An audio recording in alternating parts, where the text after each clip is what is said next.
several emails sent to him.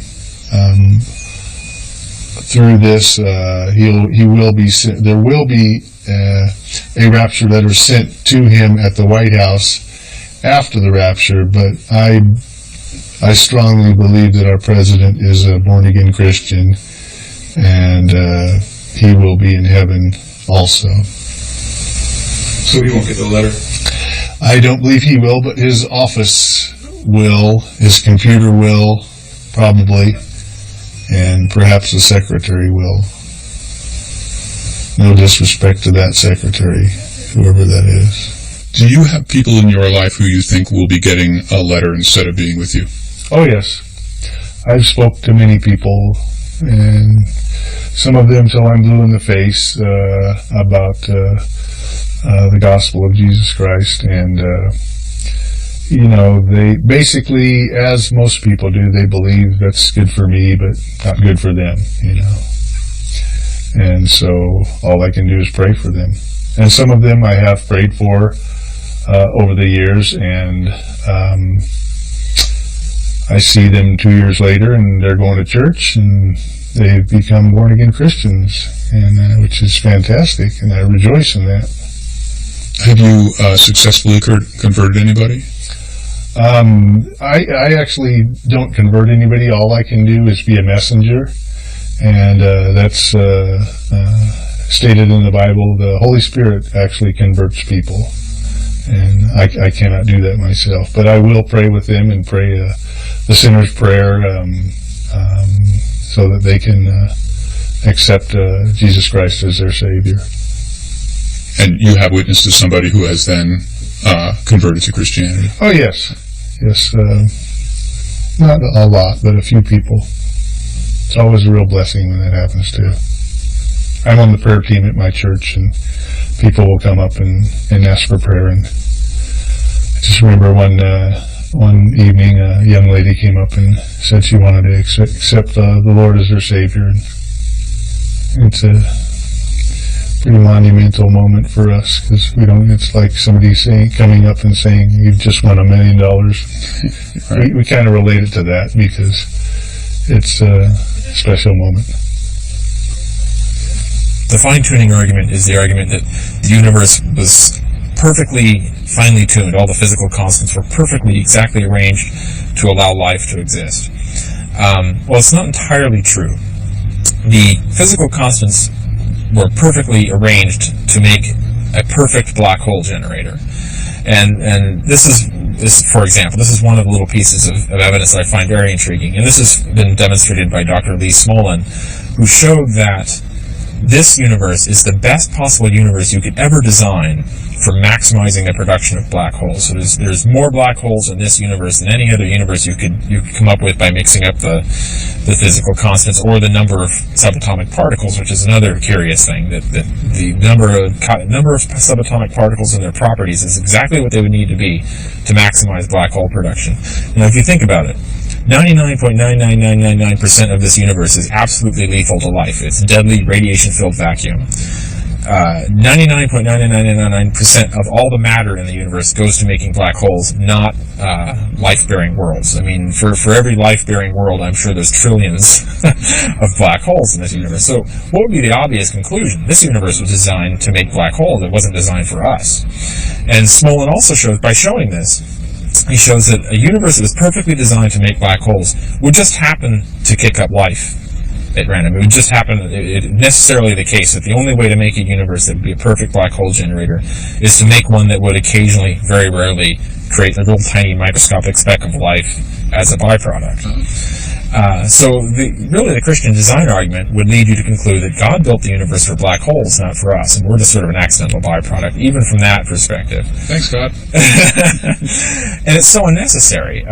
For example, and this is one of the things that I'm bringing out in a new article I'm writing for someone about my reasons for not being a Christian. And the opposite would be the case. If the Christian God were true, if the Christian God existed, the universe would be pretty much the way Paul and the other early Christians really thought it was. It would be one solar system, not zillions of galaxies, not billions of years old. we would have tons of evidence that we could find eventually that the whole cosmos was created, 6,000-10,000 years ago. We wouldn't have any evidence of evolution. They didn't know anything about evolution or the evidence for it. We wouldn't have all of these things. We wouldn't need these physical constants. We wouldn't need all these subatomic particles. We would only need the 5 elements that Paul and Aristotle thought there were, not the 90 or so elements that we've actually found, and so on and so forth. The Earth would be the center of the universe. I mean, why would God make it any other way? I mean, it's the center of his attention. It's the purpose for which everything was created. It makes sense that he would make it the center of the universe, and that's what Aristotle and Paul and everybody thought. Is like, well, yeah, it makes sense. Well, it turns out not to be true. So the universe we would expect, if a Christian God existed, is not the universe we get. We get this really bizarre, extremely strange, complicated universe that's almost entirely devoted to producing black holes, and is actually optimally arranged to produce black holes. The human brain has to be really huge, has to be really large to be able to perform this complex function called consciousness. But it's so large, it has to be so large, in fact, that it kills, 1 out of 5 women who give birth without modern medicine to help them. So that's really, messy design, a bad design. I mean, you wouldn't want to make something that, babies kill their mothers, 1 out of every 5 times. And there are many other problems. God might have mother issues. Yeah, might have mother issues, yeah. And there are other problems. The brain is, a huge hog. I mean, it sucks up all the oxygen and all the energy, tons amount of oxygen and energy. So you're wasting a lot of your breathing and eating and so forth just to feed this brain. So it's very inefficient. And it's very vulnerable to injury. I mean, it's a very delicate organ. If it gets injured, your whole cognitive functions can be hugely damaged. You can lose your sight, you could lose your reason, you can lose control of your emotions. I mean, it's a very vulnerable organ. It's not what a God would design. And God wouldn't need to design this, because if a God exists, then obviously a mind can exist without a body, because God is without a body. So we could have minds without brains. We don't need brains. God could just give us a soul, like the Christians actually think we have. And if we had a soul, and it did all the actual consciousness and perceiving and thinking, we wouldn't need a brain, so we wouldn't have to kill our mothers. We wouldn't have to have this organ that's sucking up all our energy and making our bodies very inefficient. We wouldn't have this delicate organ that could easily be injured and ruin our cognitive faculties and so forth. There would be no need for that brain. But if God does not exist, in fact, if it's impossible for a mind to exist without a fleshy organ to create it, then it necessarily follows that the only way to have a conscious being is to have this large, messy, vulnerable brain. So isn't it surprising that on the assumption that there's no such thing as a disembodied mind, it necessarily predicts that the only way there could be a mind is to have this complex brain. Lo and behold, we have this huge complex brain. And yet, on the Christian theory, we expect the exact opposite. We expect to have souls, not brains. So why do we even need brains? We need brains if atheism is true. So the existence of large brains is positive proof that atheism is true. But, and because, the Christian God would build something differently. Now, the Christian will respond to try and make up excuses for why God made the brain, but these excuses are just pulled out of thin air, and they don't really rescue the theory. It's still the fact that the only way atheism can be true is if we have these large brains. We have these large brains, that's evidence for atheism. It might not be proof, might not settle the issue, but it's evidence for it. And if God had some weird reason to do this, then it means that God had some weird reason to make the universe look exactly like it would have to look if God did not exist. And that seems highly improbable. So atheism is a lack of belief? Yes, that's my position. There are some atheists, usually it's agnostics, who insist on calling themselves agnostics, who insist that atheism is denial of the existence of God. And atheism do the same thing. An atheist is just an agnostic who's thought about it. Yeah. I would say so, and I will say, I'm an atheist partly because I'm an agnostic. Yeah. So, yeah. It's a lack of belief. There's nothing there, so why do anything, though? I don't understand. Why not? And people ask all the time. Why? Yeah. I mean, sure, I'm an atheist too, but why do you make a point of it? Why do you make a crusade out of it? Well, to me, philosophy is very important. I mean, it is my religion, and I take it as seriously as a Christian takes his religion. And philosophy, to me, is the objective of trying to understand yourself, understand the universe, understand your place in the universe. And it's to understand what exists, how does it work, what do we do about it now? And that to me is very important. It's something everyone should pursue. I think people should abandon religion and pursue philosophy, and pursue it the way Socrates and Aristotle pursued it, with questioning, with trying to find out what the truth is, constantly questioning, constantly checking the facts, constantly trying to integrate everything into a coherent worldview. And that's what my book, Sense and Goodness, is about. Is I take everything I know, and I show that all this research I've done over all these years has led me to believe that naturalism is the correct worldview, and I lay out what that is and why I believe it's the correct worldview. And it leads to a lot of conclusions about what kind of political views you should have, what kind of moral values you should have, how we should investigate things, the value of science, for example. Even everyday life. I mean, how do we decide what stories we're going to believe? We're reading a journalist, listening to a politician. Everything about the way you go through life, how you decide what to believe, how you investigate claims, how you conduct your life, all comes from your philosophy of life, whether you know it or not. And that's my book is presenting the atheist, or an atheist philosophy of life. It's a view of the world that is a positive assertion about what exists and what the nature of it is, called naturalism. And it just happens to be an atheistic philosophy because there's no God in it.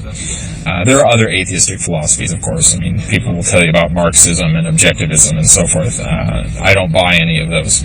I go into naturalism, the secular, or the ethical part of which is secular humanism. And that's what my book defends. And I think it's very important for people to explore these things. And I always wanted to write this book. I mean, even from my high school days, even though I had a completely different philosophy of life then, I wanted to write a book that conveyed a philosophy of life that people could come up and go and read and decide whether, is that right or wrong, or maybe I'll change some things. That's the kind of thing I've always wanted to do, and that's what I'm doing now. And of course, through all my investigations, I've ended up at a different place than I thought I would. But yeah, that's why I do that. And of course, that butts me up against the Christians who say I'm wrong. You wrote a review of Earl Doherty's book, The Jesus Puzzle. Right. In which you said basically there's no good refutation of this argument. It should stand for now until there is one. Is that inaccurate? No. What I said was agnosticism is the correct position now. What had been the problem before is that historicity is usually presumed, that if you have all this documentation of someone's existence, that's usually enough. They existed, probably. And that's fine enough as far as it goes. The Christians have some particular pieces of evidence that they can offer that support, don't prove, but support the theory that there really was a Jesus. What Doherty did was came out and explained all the evidence, even the weird evidence, which is impressive because that's something a lot of the Christians can't do. Even the weird evidence, explained it all with this other theory that entails that there was no physical Jesus.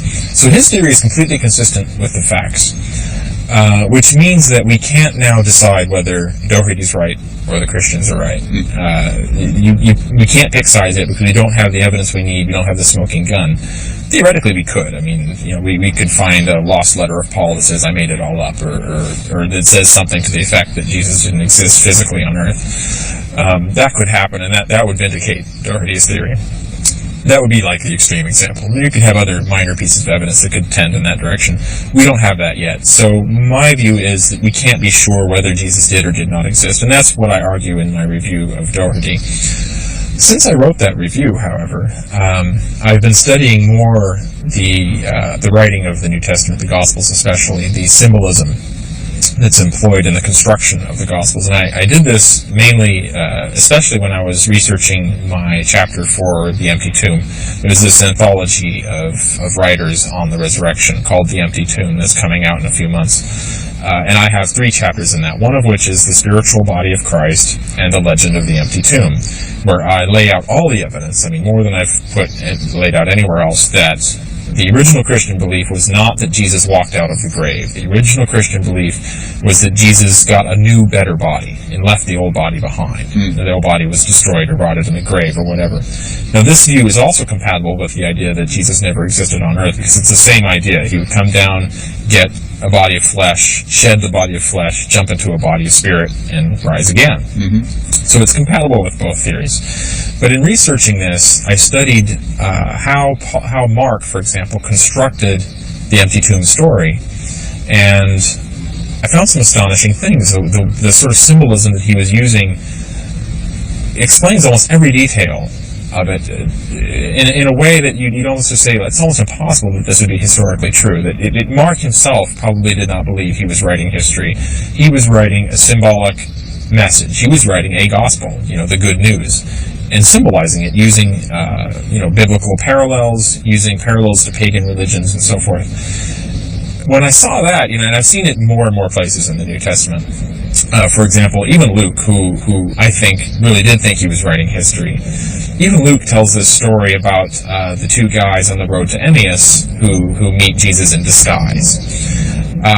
It's many attributes of that story are almost an exact inversion of the Romulus story. There's a story, there was the founding myth of Rome that Romulus was a god descended and became a man and founded Rome, and then was killed, torn apart by the Senate, executed, and then rose again, and then appeared to his friend Proculus on the road to Alba Longa from Rome, and told him, basically, if the Romans are virtuous, they will have a great empire, and explains the whole story. I was a god, I came down to found this great empire, blah, blah, blah.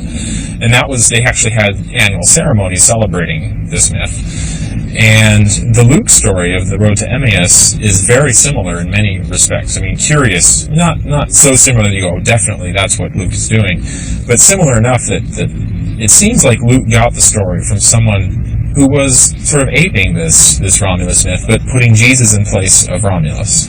And instead of a worldly empire, is preaching a kingdom of God, an empire of God, a church where it would be the Spirit of Christ that would govern everyone rather than, the use of force or whatever.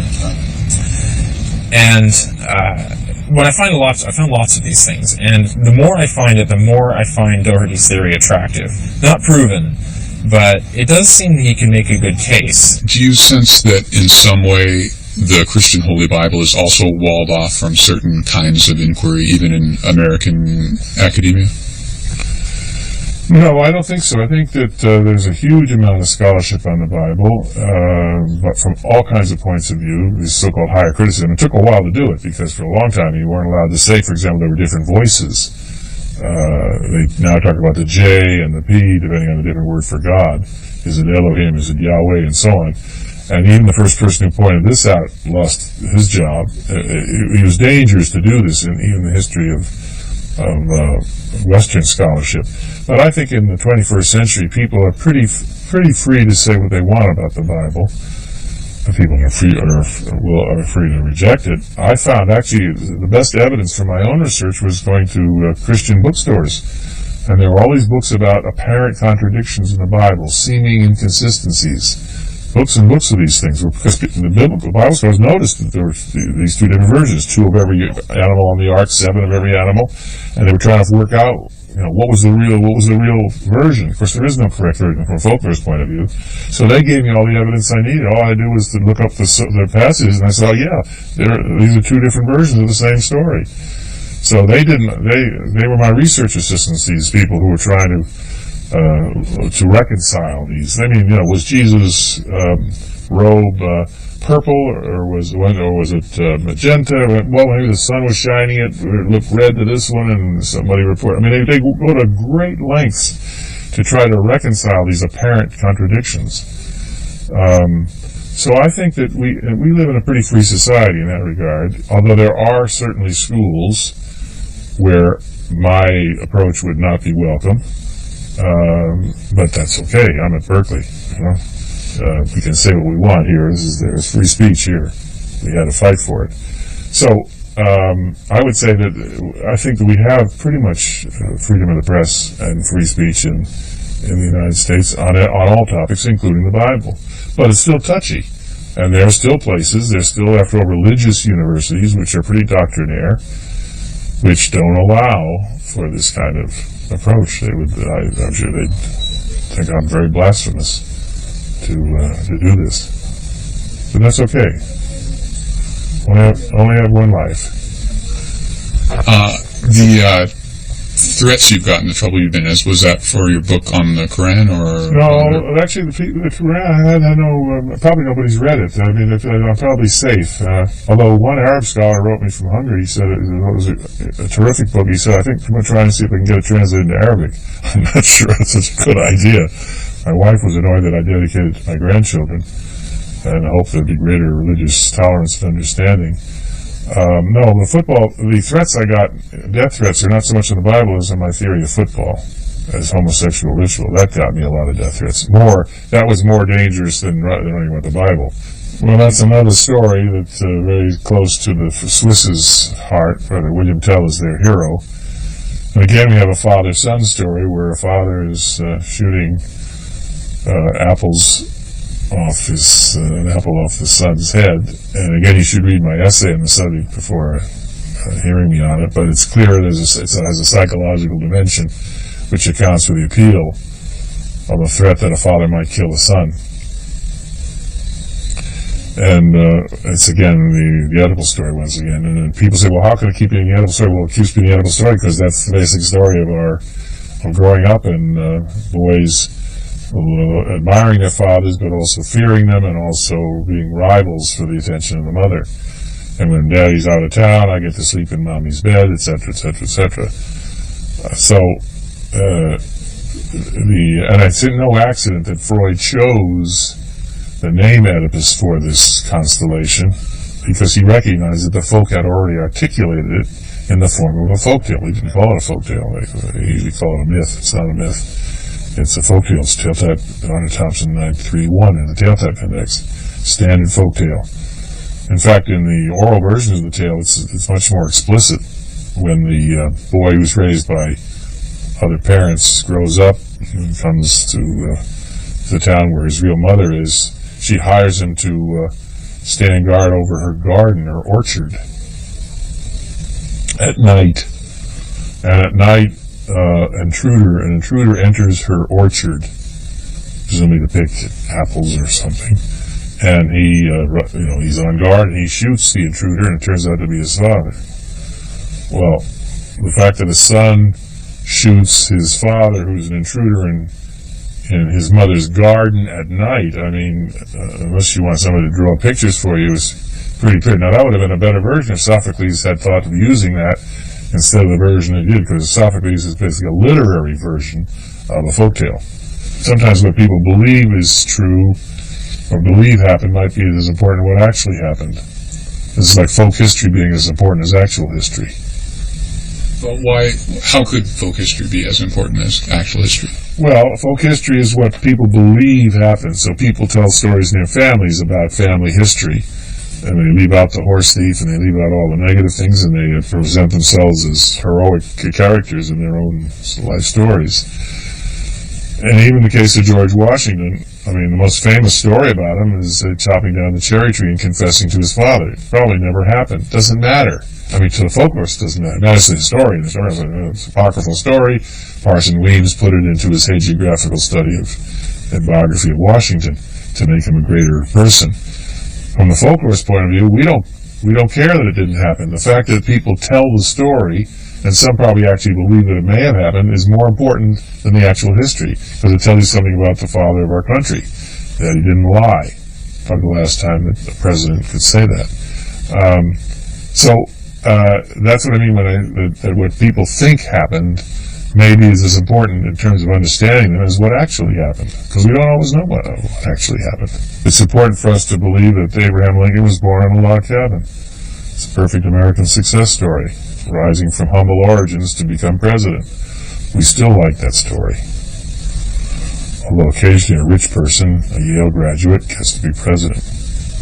But that's not his story.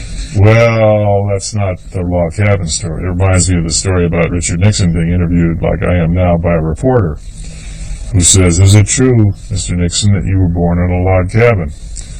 And Nixon said, No, you have me mixed up with Abraham Lincoln. I was born in a manger." I think within academia, the political correctness that surrounds our conversations about religion, the taboos that prevent us from criticizing religious belief. Those have to come off. So within an academic context, I think we need to be able to really demand that people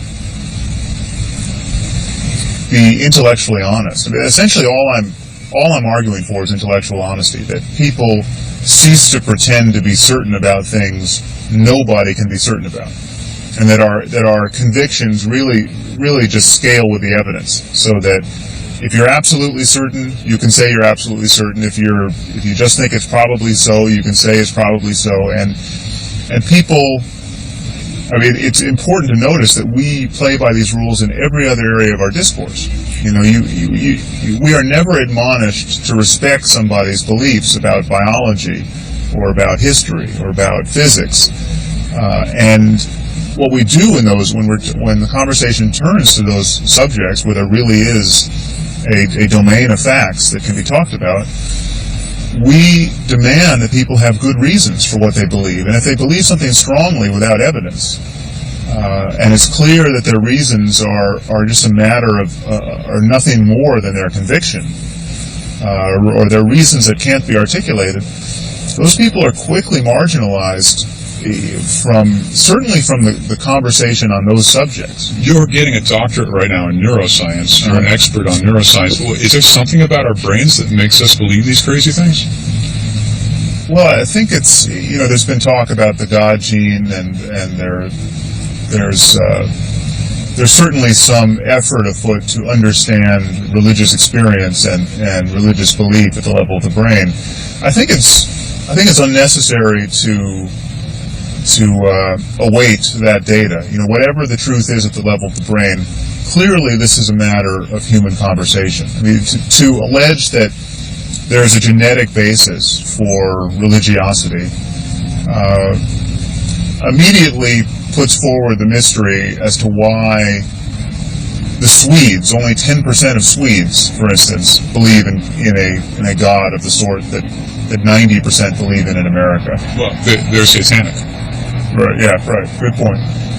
But then you have the Danes and the Japanese and the Australians, and there are dozens of first world societies where secularism really is ascendant, and the United States really is an outlier. I mean, the United States is uniquely religious when you hold it up against Western Europe and places like Canada and Australia, and it's pretty obvious that there is unlikely to be a genetic or neurological difference between the average American and the average Swede.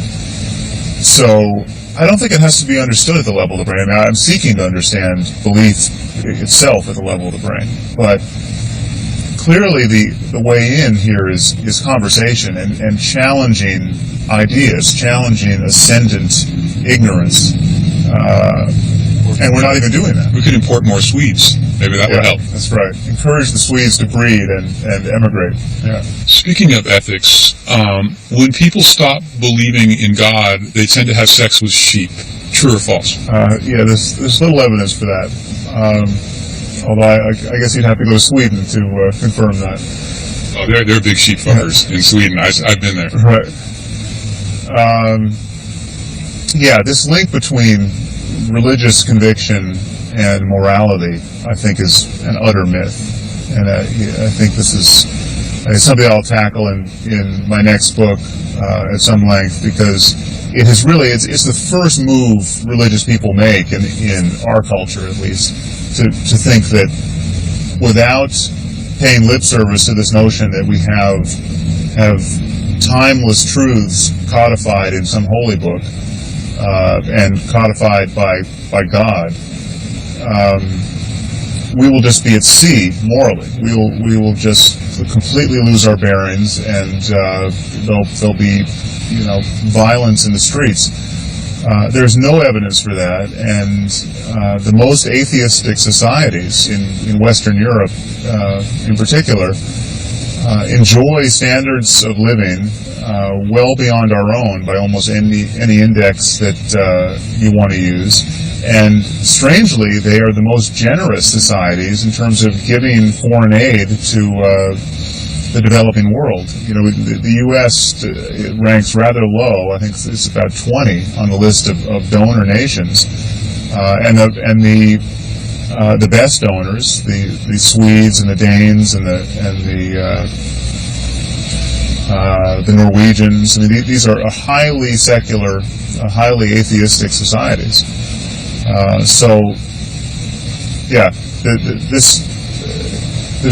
It's a complete fantasy to think that without the belief that God wrote one of our books, we're going to lose morality.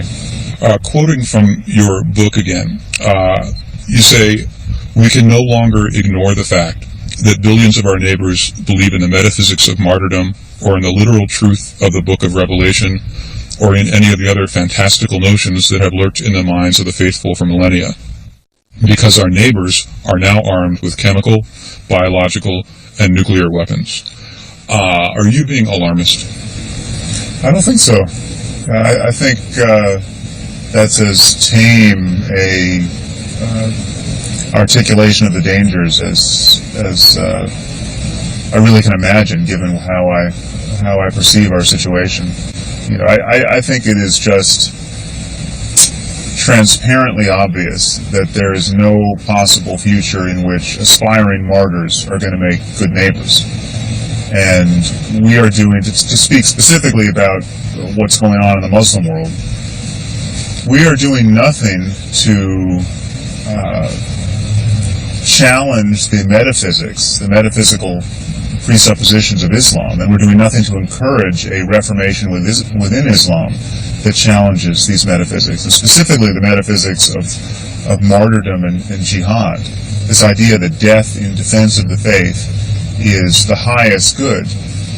That is really a deal breaker, and it's especially so when you start getting societies that are armed with long-range nuclear weapons, and that's just a matter of time. The nukes, are as we know, are proliferating, and the rocket technology has already been invented, and there's no way to put that knowledge back in the bag.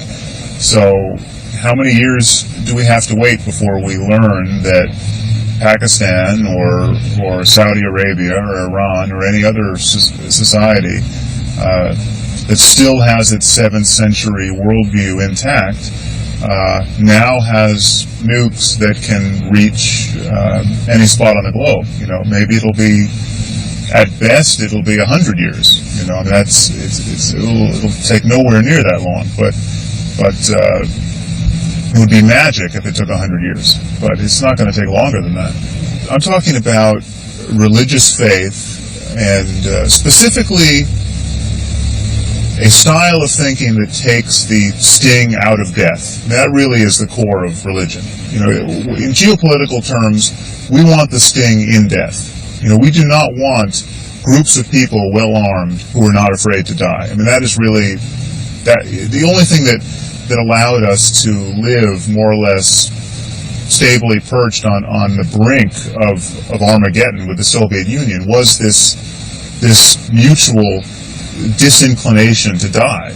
And once you start getting the people who are dewy-eyed with their convictions of how beautiful the afterlife is going to be, you start getting those people holding the keys to the missiles, then all bets are off. I mean, the thing that it's very difficult for secularists and even religious moderates in our culture to realize is that people really do believe this stuff. People really are motivated by the contents of these holy books. People really do fly planes into buildings because they think they're going to get to paradise and they're going to get 72 virgins. And incidentally, if you really believe this stuff, that it is quite rational to do that. It's given what jihadists, to speak of them specifically again, given what jihadists claim to believe, they're acting perfectly rationally. It's not like they're insane and acting chaotically. They are. If you thought that the creator of the universe wanted nothing more than to have infidels killed so that he could torture them for eternity in the fires of hell, and He was just waiting to reward you and your brethren with an eternity of celestial delights. And not only would you get to paradise, but you'd pave the way for all your loved ones to get there after you. It is just unambiguously rational to kill infidels in some Quranically acceptable way. And then we can then all you have to do is split hairs and get a fatwa as to whether or not it's acceptable to fly a plane into a building when what provocation is necessary for that. And people like Osama bin Laden seek those fatwas and do this kind of theological hair splitting. When you talk like this, you make me think that we're doomed. Are we doomed? I have no idea. I mean, it's hard to see a basis for real optimism here, because I don't even see the rudiments of a reasonable conversation on these subjects happening at the level that it really should happen at. Okay, so there's a Christian or even just any religious person watching this right now, and they're saying, yeah, what you say makes a lot of sense. You've got logic on your side, you've got reason on your side, you've got evidence on your side, you're really smart. Mm-hmm. But I feel God in my life. Right. How can you possibly deny that? A few ways, in fact. First of all, we have to look closely at what this claim is. The claim to feel God, how is that different from the claim that a Buddhist would make to feel certain changes in his state of consciousness without any reference to God? I would argue that any Christian or any religious person who is willing to talk merely about the data of their experience and talk about the joy they feel when praying to Jesus, say, or the positive changes in their lives born of the experience of prayer. Such a person, when they look at the experience of a Buddhist, the analogous experience of a Buddhist, will have to see that Buddhists indeed do have that kind of experience. They experience rapture and bliss, and they weep tears of joy in certain devotional circumstances without any reference to Jesus. So invariably what a Christian is doing is first let me back up and acknowledge that there's no doubt that doing the Jesus prayer, for instance, for 18 hours a day is going to radically change your moment-to-moment experience of the world, very likely for the better. Now, a Christian doing that practice will interpret those changes as a confirmation of Christian dogma, as a sign that Jesus really is, in fact, the Son of God, born of a virgin, say.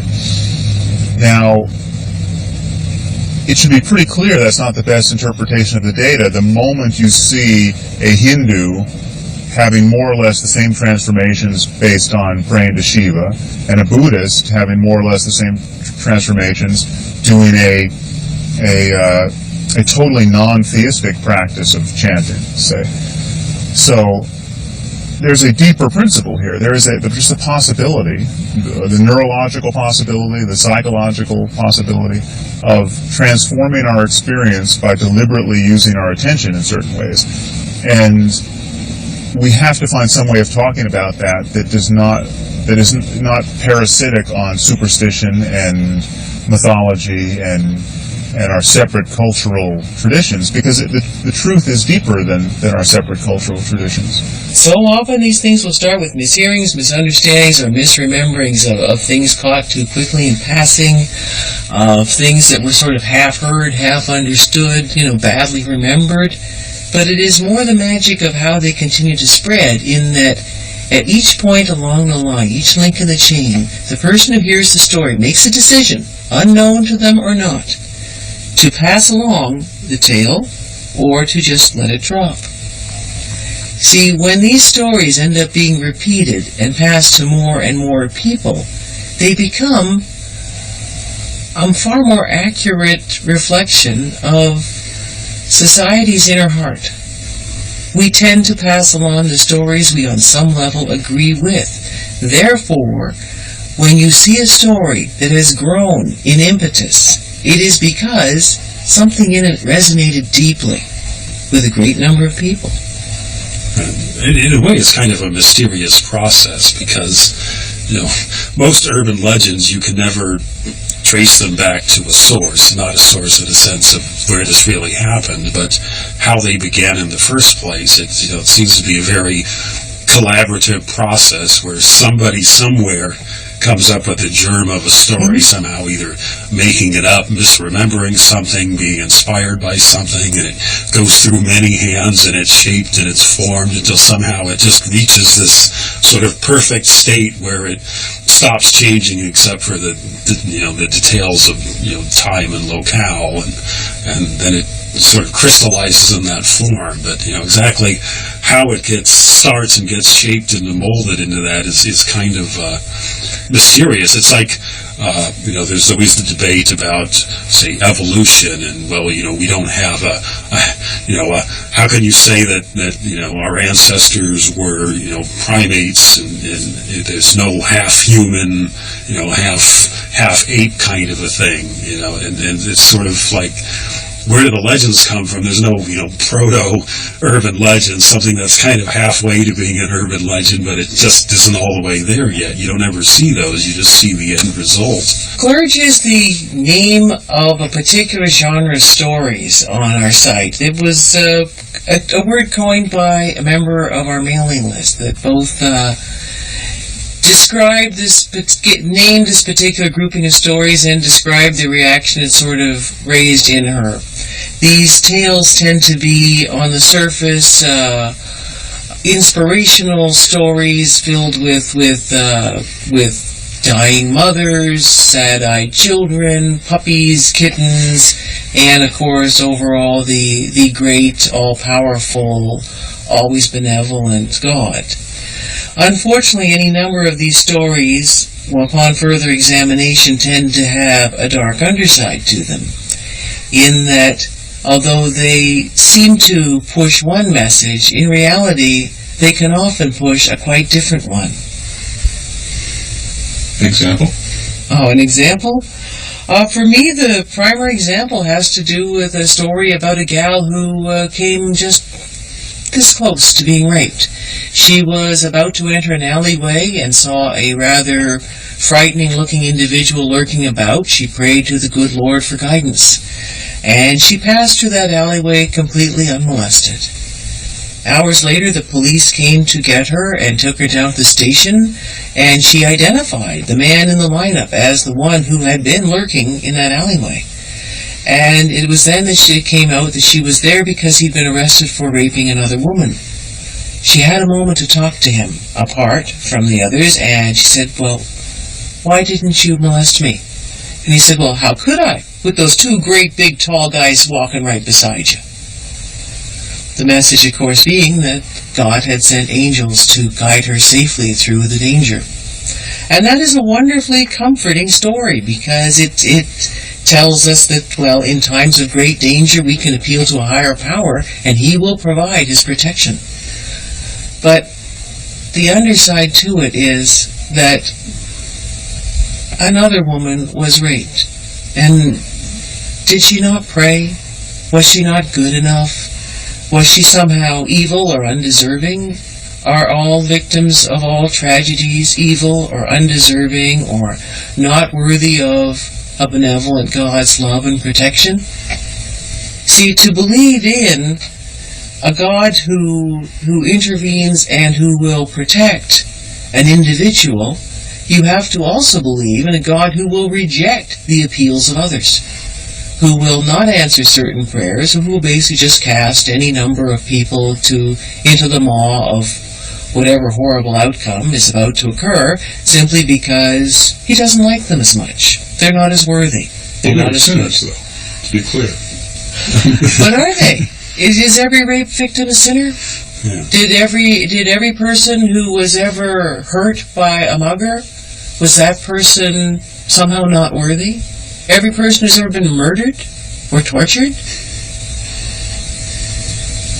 See, to believe in this divine protection is also to believe in that there are whole classes of people who obviously deserved the horrors that were visited upon them. the idea that a god, the son of a high god, had come down into the world, that happened many, many times. Asclepius, Hermes, many, many other ones. The Annunciation, Apollonius of Tyana, that happens. The god Proteus appears to his mother and said, "You're going to bear a divine child." Well, who's it going to be? It'll be me in human form. And then there's a miraculous event, and he's born. Alexander the Great, Caesar Augustus, loads of others had, both in the Mediterranean and elsewhere, had these miraculous births, sometimes virgins, but not the husband in any case. There's the child prodigy story. There are modern and ancient examples of that, but it's pretty widespread that he's really a god. He already knows everything. Then he goes on to heal people. But Asclepius healed all sorts of people. Apollonius of Tyana did. Apollonius was a major exorcist like Jesus, because they know who he is. And the Messianic secret thing, where Jesus tells everybody to shut up, like Dennis Ronald McDonald pointed out, that could well come from the Odyssey. Once Odysseus gets home, he tells everybody to keep it under wraps. The crowning of Jesus, that's part of, by the people. They hail the Son of David and all that. As Dundas points out, that's a classic part of the mythic hero archetype, but then the same people turn on him. The same kind of reversal happens there. I forgot to say the persecution by a tyrant when he's an infant. That's told of Caesar Augustus, Moses, Krishna, Zoroaster, and so on and so on. The passion narrative, that's most like the dying and rising God thing, but even if you secularize it and have him stand trial before the Roman procurator, there's a very similar one in Apollonius's life, where he's made to stand trial before the Emperor Domitian and miraculously gets out of it. The notion of post-mortem appearances, Romulus, who vanishes during a battle, no one can find any trace of him. He appears several times to the senators and others, and he says in one version, "I've now become the god Quirinus." In another one, he said, "I was a god and came to earth." But in any event, they say he was a king of Rome, and he said, "One day Rome will become a great empire if you guys go forth and spread my worship," and so on. Apollonius even appears in a doubting Thomas story to one disciple who just cannot believe in immortality and figures even the sage is dead, even though he's ascended bodily into heaven. And Apollonius appears to him, though no one else can see him, and convinces him that indeed he's immortal, and so will the disciple be.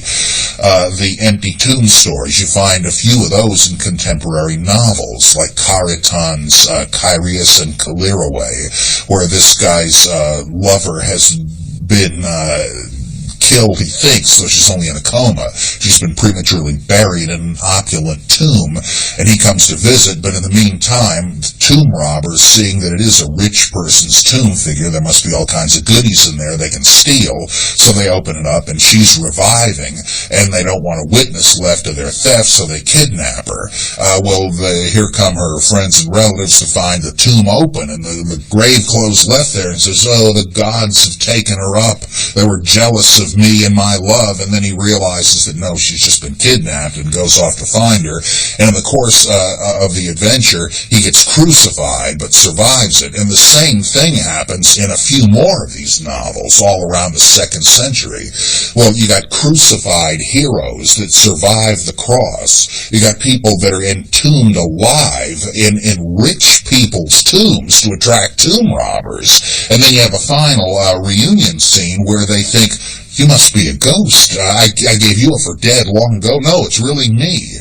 You begin to think all of this stuff was well known. These are popular novels and popular myths and so forth. Is it pure coincidence that this stuff shows up in the Gospels? I don't think so. I just don't see how you can say, "Oh, no, none of that matters." I'm a big comic book fan. suppose you said, well, Batman, the Martian Man out of the Green Lantern, well, these are clearly just fiction, but Superman, now that really happened. There's just no reason to think that. They're all comic books. And so I just see the same thing. In fact, there's this great 60s story about Superboy. He somehow gets a hold of a history book from the future. He can travel through time. And he sees in this history book that they say, well, there used to be many fantastic characters of folklore that never existed. Santa Claus, William Tell, Paul Bunyan, and Superboy. Hey, what's this? And so he goes into the future to demonstrate to these people that he was a real historical figure. Well, though the joke's on the reader, right? Because there wasn't a Superboy. Even this is just a story. And it seems to me that's what's going on with all these apologists. Yeah, this dying and rising God who went through the whole thing, this one is Apollonius of Tyana. Oh, no, that's just silly. But Jesus, 6 of one, half a dozen of the other. I don't think it would be better if there were no Jesus. It's a matter of indifference. And there might have been, but it just seems to me the burden of proof is on the person that would say that there was, because it's just special pleading again. You want special treatment for your favorite savior. I mean, why are there no Mithraists or Apollonius of Tyana advocates out there making these cases? No, it's only representatives of fundamentalist Christianity. Juvenal, in his 6th satire, pokes fun at all the different religions that the wealthy Roman matrons joined. It sounds like California with all the cults and pop therapies. I mean, exactly like it. And so many people joined a whole bunch of them. They figured, well, I can cover my bets here and do what any of these say to get to heaven. And one reason Christianity succeeded was because of its narrowness. Already in Corinth, where the same pluralism was available. It says, no, there are many so-called gods and many so-called lords, sure, but for us there's only one God, the Father, and one Lord, Jesus Christ, so don't go to the ritual meals of this and that God. Well, that was very important, because if you believed in Mithras and Osiris and this one and that one, as many people did, you couldn't be that committed to any one of them.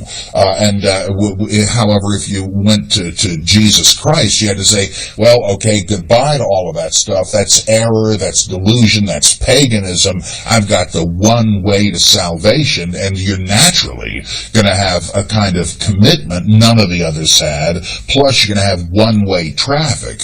You're going to have people going from these older religions into this new one, and fewer going from it to the others. What do you think it means that 2,000 years ago, Christians were obsessed with this and defending the faith, and today, probably 90% of Christians or more haven't even heard of it? Well, certain people have done their work real well.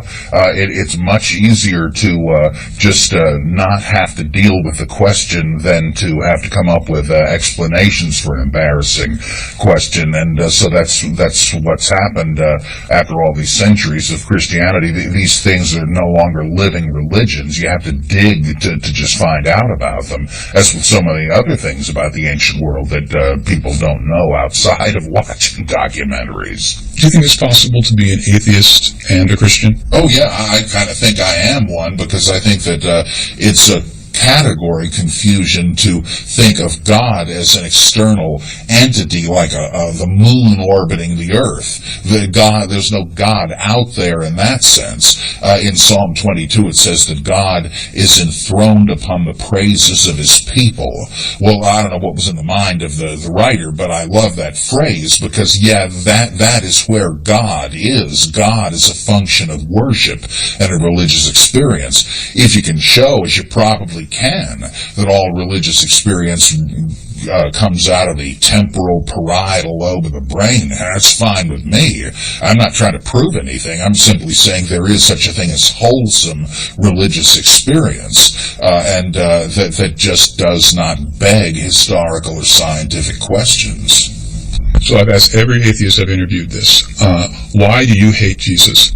I don't at all. In fact, I fear atheists have a kind of Dracula response, that they have a kind of superstitious fear of Jesus. Even Unitarians, I once guest preached in a Unitarian church years ago, and the Christ was in the title. They edited it on me and changed it to Jesus, and I'm sure they would rather have gotten rid of that too. That strikes me as neurotic and paranoid. What is the problem with Jesus? We're not talking about Hitler.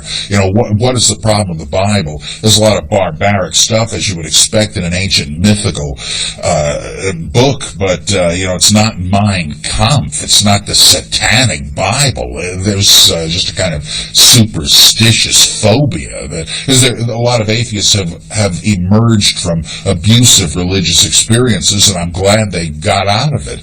But they now have a kind of overreaction, it seems to me. Like somebody who was in an abusive relationship and will no longer risk having relationships or commitments anymore. You're just cutting off your nose to spite your face. If you don't have faith in supernatural events and you don't believe, I assume, in an afterlife and heaven and a hell and all that, what is religion for? It's to enrich this life along the lines Aristotle said drama is. In fact, all drama grows out of religion. It's a laboratory in which you create catharsis, the cleansing of the soul of pity and terror by means of pity and terror, I think was actually his definition. Well, not necessarily terror, but there's a sense of awe and in the spectacle of the myths that are acted out and joined in by way of rituals and sacraments. It is essentially dramatic and aesthetic in nature, and but that's not to downplay it. Tillich said one shouldn't say, oh, it's merely a symbol. Oh, no. What do you think a symbol is? Say no less than a symbol. If Jesus did actually rise from the dead and you had it on videotape, what would be the spiritual meaning of that? If that's where it ended, why would that be any different than getting footage of a UFO or the abominable snowman? It has to communicate something spiritually because of a symbolic dimension. And if it does that, if it functions as a symbol, it doesn't really matter how it started, as a factual report or a myth.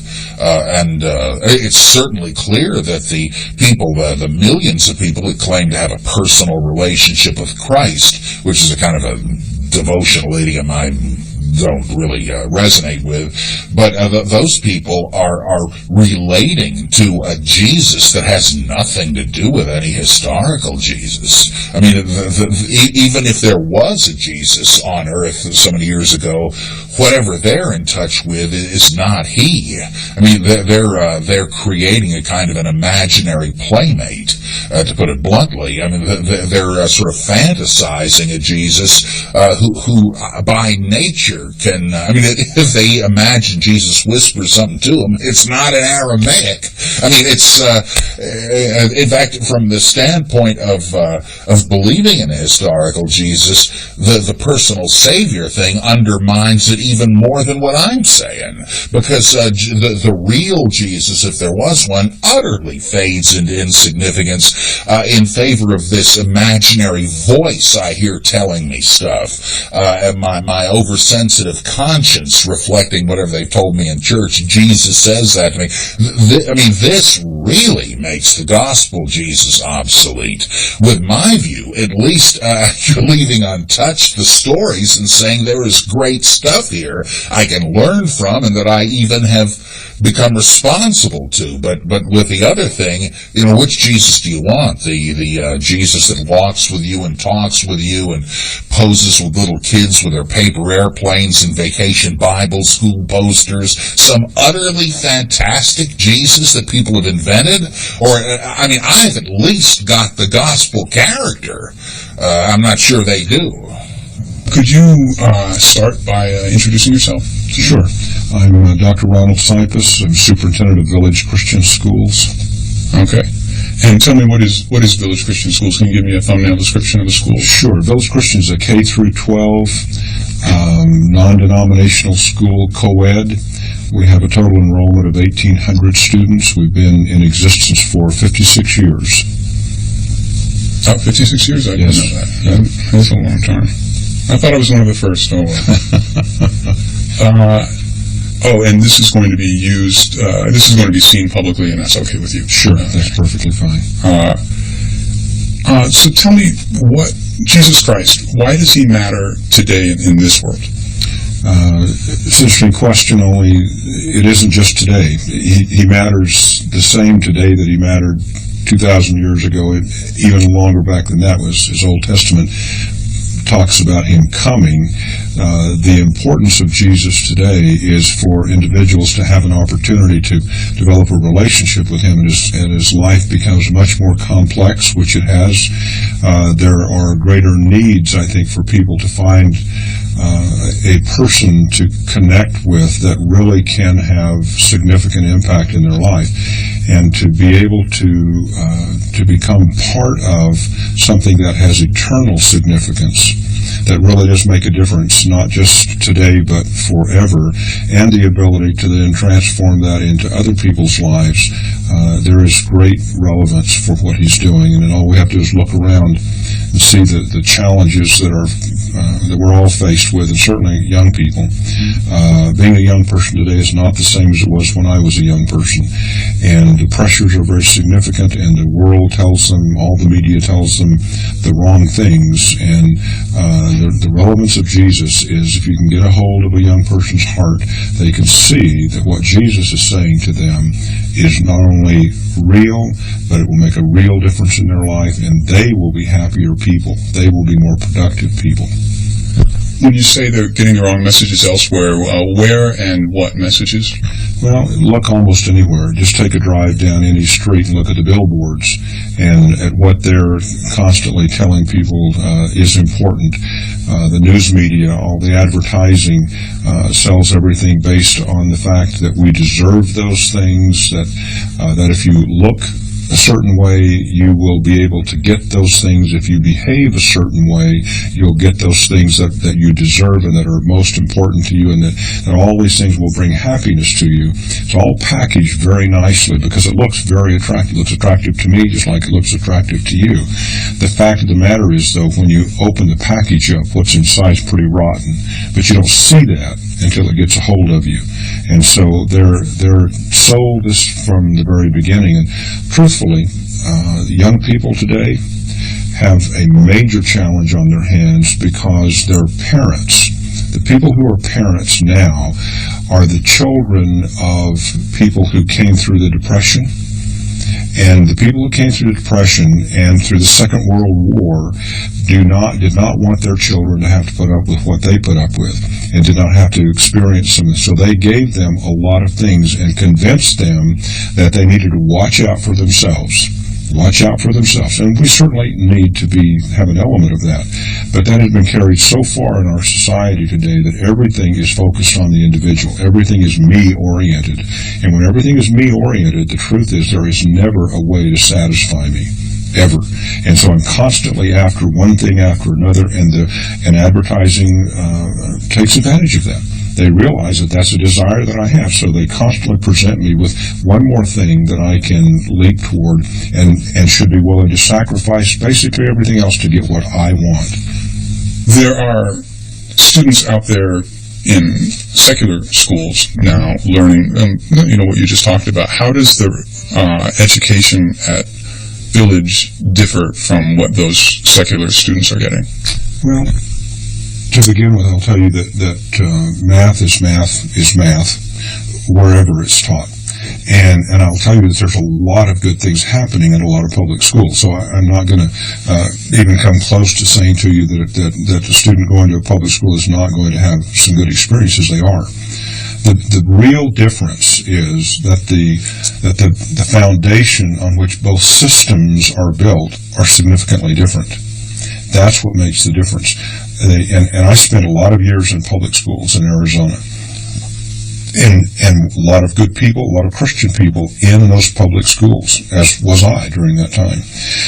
And I think Christians need to continue to be in public schools.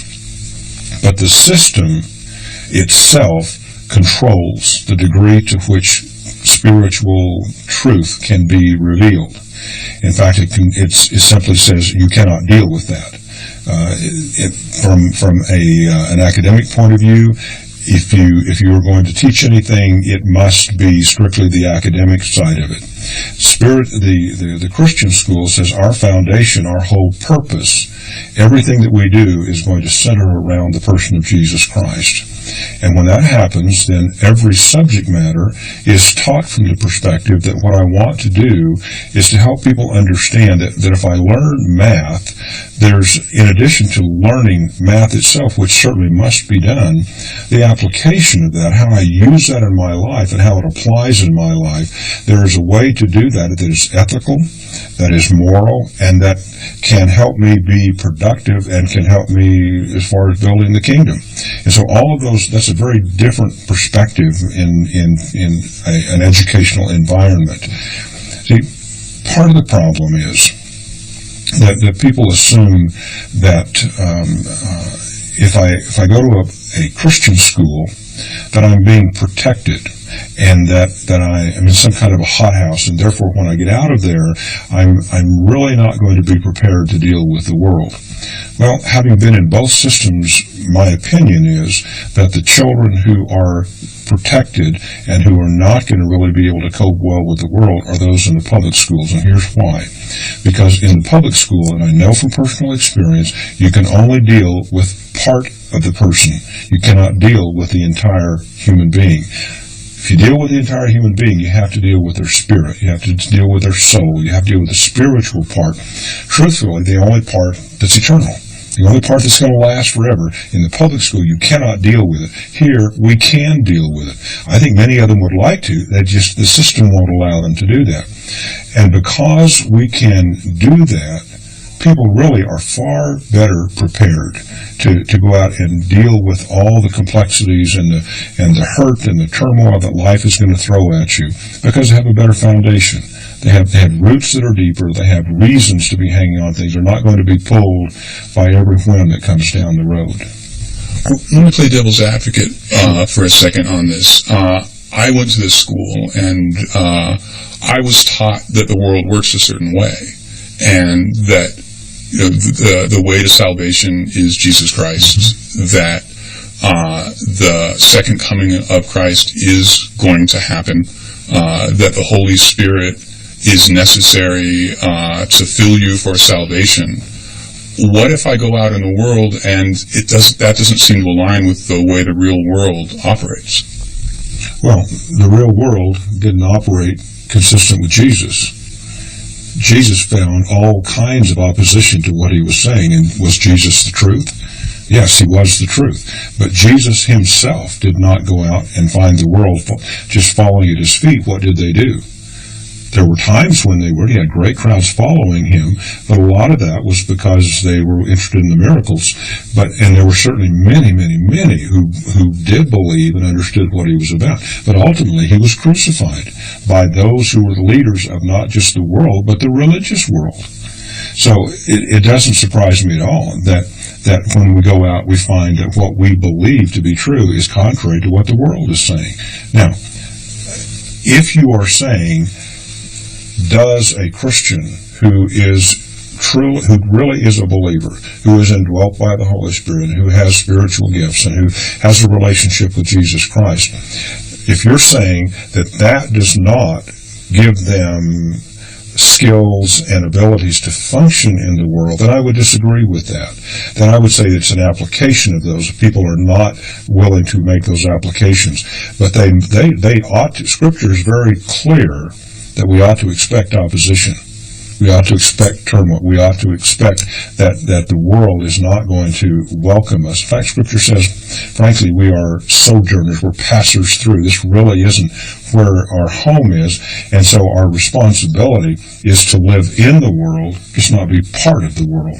But to do that, you have to be able to have relationships with people. And you have to connect with people. The greatest commandment Jesus said was to love other people. I told you we were going to talk about the education of children. I'm here to talk about the education. But now you're ending the interview? Mm-hmm. Why are you ending the interview? All right.